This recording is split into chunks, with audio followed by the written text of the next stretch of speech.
Hello viewers, இன்றைக்கி நம்ம fish fry எப்படி செய்யுதுன்னு பார்க்க போகிறோம். அதுக்கு மசாலா ரெடி பண்ணிக்கலாம்.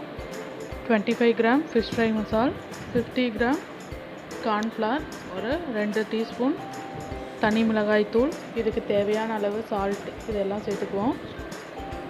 இப்போது ஹாஃப் லெமனை பிழிஞ்சு விட்டுக்கலாம். இந்த மசாலாவுக்கு தேவையான அளவு தண்ணி சேர்த்துக்கலாம். சேர்த்துட்டு நல்லா மிக்ஸ் பண்ணிக்குவோம். பாருங்கள், இந்த அளவுக்கு வந்துடுச்சு. இந்த ஸ்டேஜில் நம்ம வாஷ் பண்ணி வச்சுருக்க ஃபிஷ்ஷை சேர்த்துக்கலாம். இப்போது ஒவ்வொன்றா போட்டு நல்லா மிக்ஸ் பண்ணிக்கலாம். பாருங்கள், இந்த அளவுக்கு மிக்ஸ் ஆகிடுச்சு. இந்த ஸ்டேஜில் நம்ம இஞ்சி பூண்டு பேஸ்ட்டு கொஞ்சம் சேர்த்துக்கலாம்.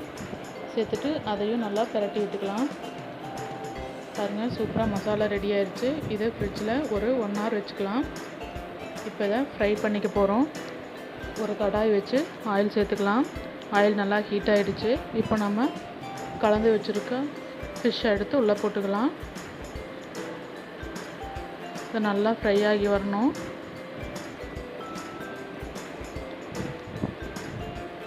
பாருங்கள், சூப்பரான ஃபிஷ் ஃப்ரை ரெடி ஆகிடுச்சு. நீங்களும் வீட்டில் ட்ரை பண்ணி பாருங்கள். இதே ரேஷியோவில் எப்படி இருக்குன்னு கமெண்ட் பண்ணுங்கள். பிடிச்சிருந்தால் லைக் பண்ணுங்கள், ஷேர் பண்ணுங்கள். மறக்காமல் சப்ஸ்கிரைப் பண்ணிக்கோங்க. தேங்க்யூ.